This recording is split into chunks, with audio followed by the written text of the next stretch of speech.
Greetings and salutations, citizens of the capital and our districts, and welcome to the latest round recap for the 2026 horror games, where we're breaking down some of the best face-offs, the biggest upsets, and even some moderately lukewarm takes on what's next for our surviving tributes. My name is Chris. I'm your host and mentor for the Slasher District in this year's games.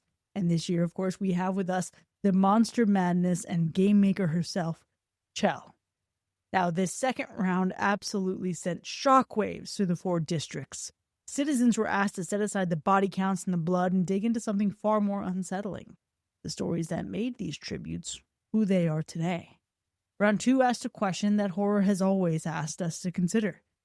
Were they born this way, or did the world make them this way? 32 tributes entered the arena, and only 16 walked out.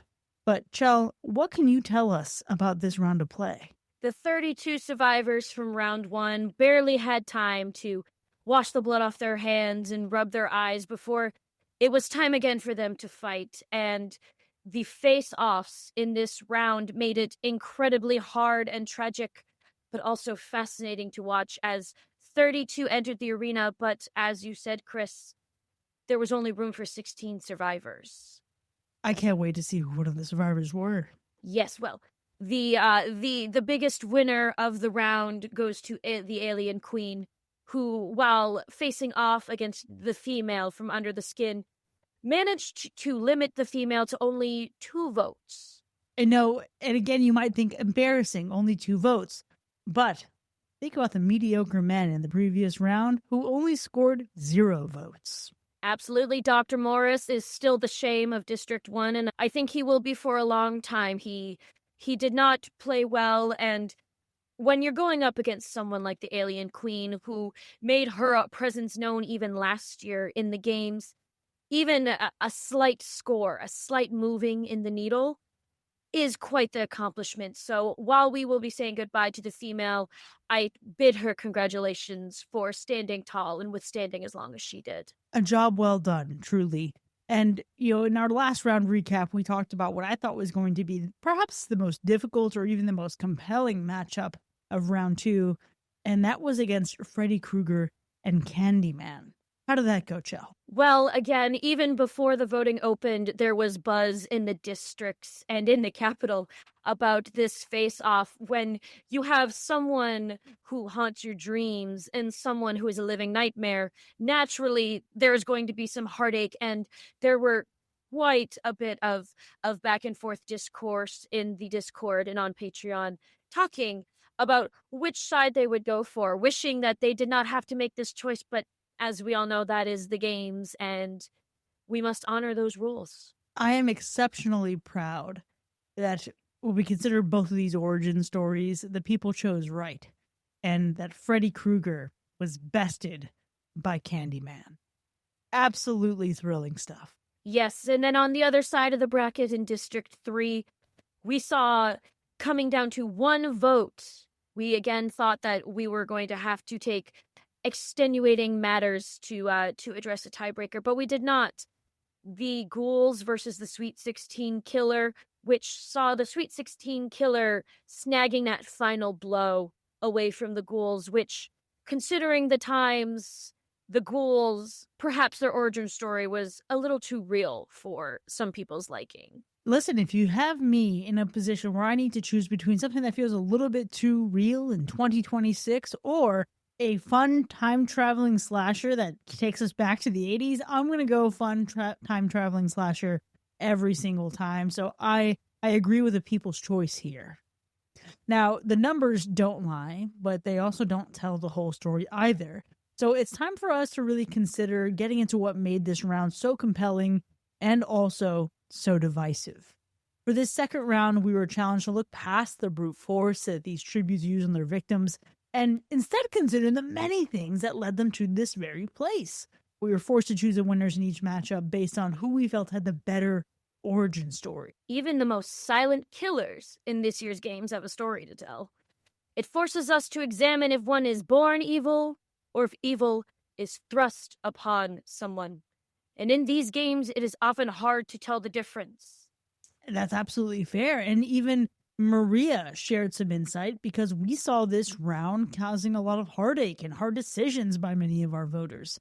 I mentioned Maria shared and actually highlighted the abundance of details out there in conflicting canons that really create various contexts that sometimes make the actual origin story, the original origin story, really foggy and hard to discern. Absolutely. When there is so much information out there, it is so hard to consider finding the truth, which is why you need to be very clear that you trust your sources for information. And when you're unsure about where it's coming from, perhaps go back to what you know best and who you trust most for your information. That is wise advice indeed, sage advice in these times. And our first matchup really asked us to go back to the roots and go back to the source material. Not for who came first on film, but perhaps who came first on the page. And we saw that matchup exist with Count Orlok and Count Dracula. Yes, and we discussed in our last recap, when it was revealed what challenge they would be facing off, that it could definitely cause conversations and controversy. So much so that we had to ensure that we had the experts on standby to discuss both sides of this issue. And we did dispatch to our classic horror connoisseur, Sean, who is this year's mentor for District 1, to step in and moderate the conversation. Make sure they understood the context of where both of these creatures came from, so that everyone knew how to properly cast their vote in this round. And the people really came up with the face card for Dracula and chose "I've crossed oceans of time to find you" over "I am an appetite, nothing more." They also chose suave bat form over perhaps rats and pestilence. We love to see it. Both have their places in this universe, but unfortunately, it was decided that the original article in Dracula was going to outlast his copycat in Count Orlok, who has been sent to the shadows since, and will think twice about facing off against someone that they believe they could do it better than. And, considering storybooks and shadows, we had an interesting pairing over in District 2. We traveled and found the Babadook versus Toby from Paranormal Activity. Absolutely. Both of them being particularly fond of their children targets, and both of them coming from their own avenues of understanding how to fill a space, how to manipulate a space to its will. It was fascinating to see, and I am on record at saying that I thought Toby would be more of a match for the Babadook, but clearly the off-season, the off-time for the Babadook was very valuable to them, because they have demonstrated time and again that they are not going to go down without a fight. And Toby is just one more spirit remaining who was left Babashook by the Babadook. Now it is time to turn our attention towards round 3 and those that remain, but before we do, we really want to look back and honor the fallen and honor the tributes that did not survive round 2.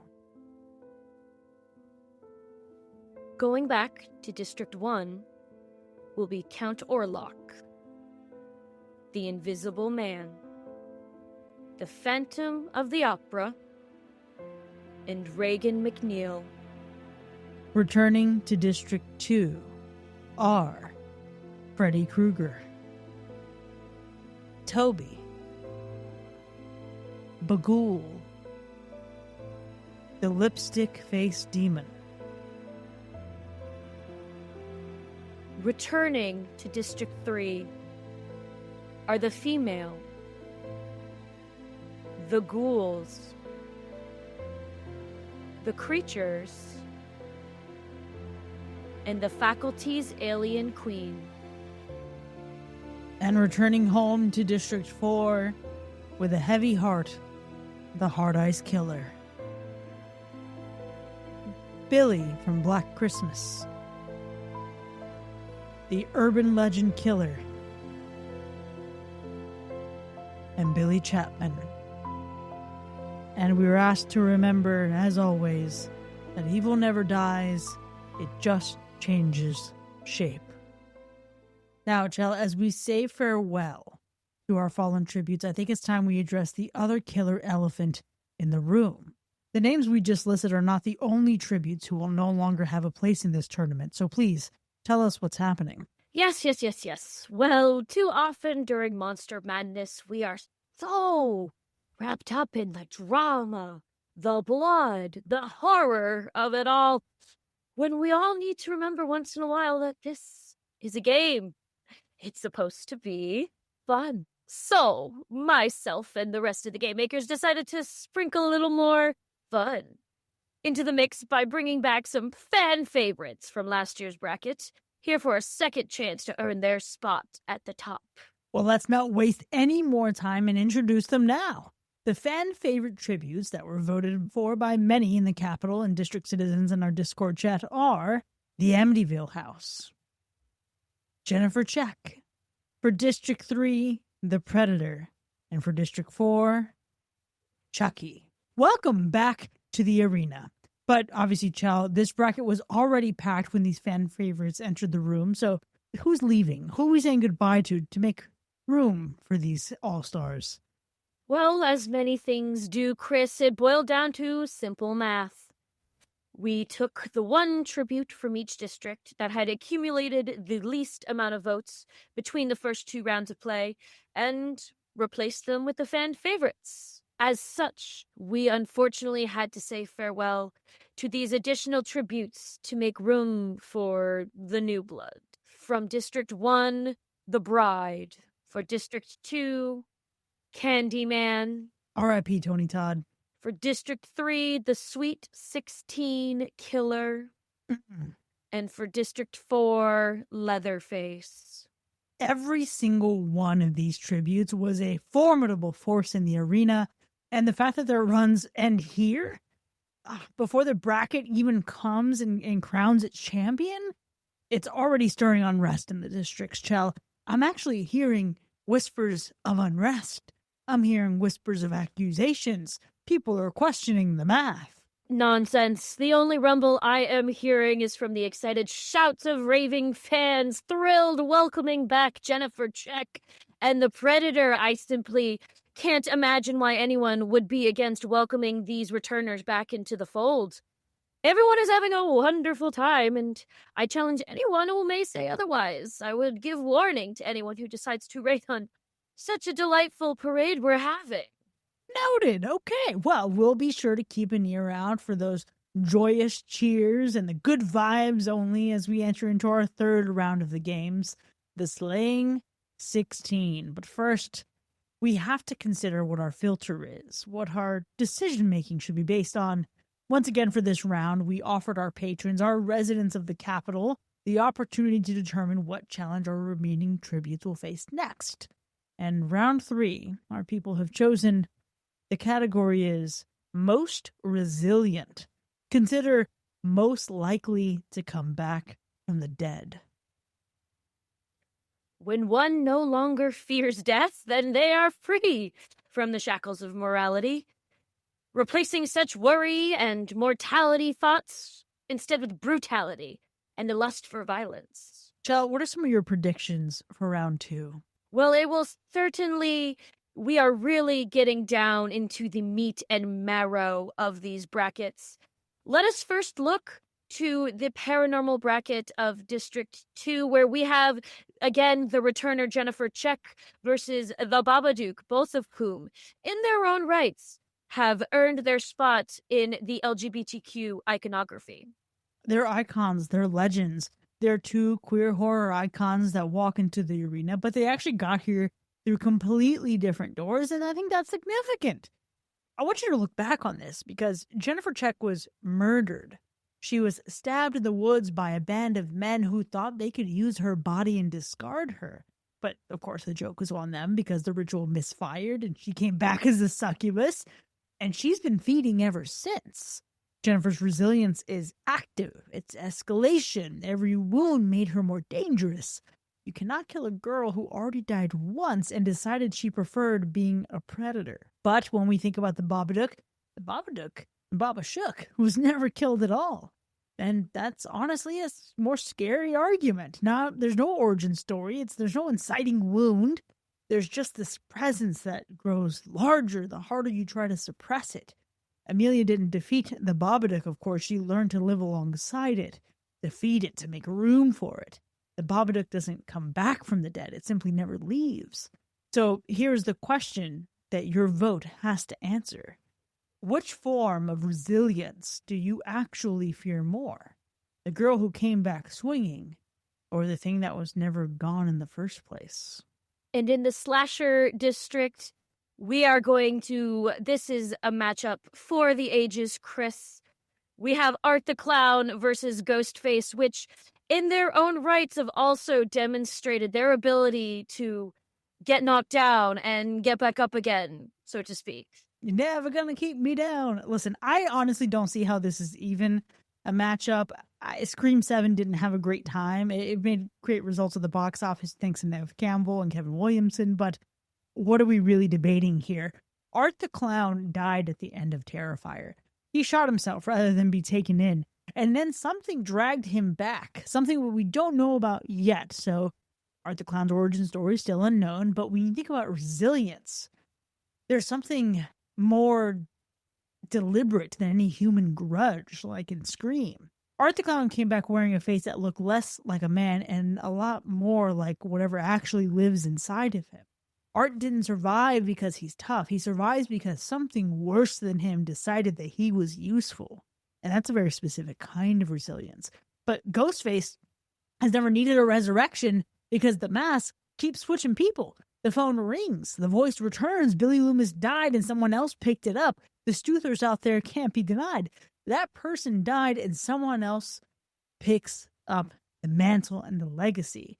7 films, multiple killers, one continuous idea, and every single one of them still points back to the same original wound that started this whole thing. You can't kill a grudge. You can only survive it until the next person inherits it. So here's the question. Do you fear the brutal undying clown or the zealots that want to continue to pick up the mantle? I'm voting clown, personally. And finally, we have in the classics district, we have a newcomer but beloved fan favorite Amityville House going up against, again, not to be messed with, Dracula, which when you think about the resiliency of the Amityville House in its many forms and sequels, I don't think this is in the bag or in the coffin as one would think against Dracula. I just want to point out that Dracula literally died in his first movie. I just want to throw that out there. Dracula has, in legend and in myth, been alive for centuries. Yes, he was a soldier, a statesman, a scholar of dark arts before death was even on the table. Okay, sure. When he became a vampire, he didn't lose any of that. He just stopped being bound by time. He feeds and grows younger. He's wounded and comes back stronger. He was defeated in the original novel, decapitated, staked, and crumbled to dust. And he's never once stopped showing up because he is too lucrative. But there's the Amityville House, which has done almost nothing. And that is incredible to know that the fans still wanted this house in this economy back in the games.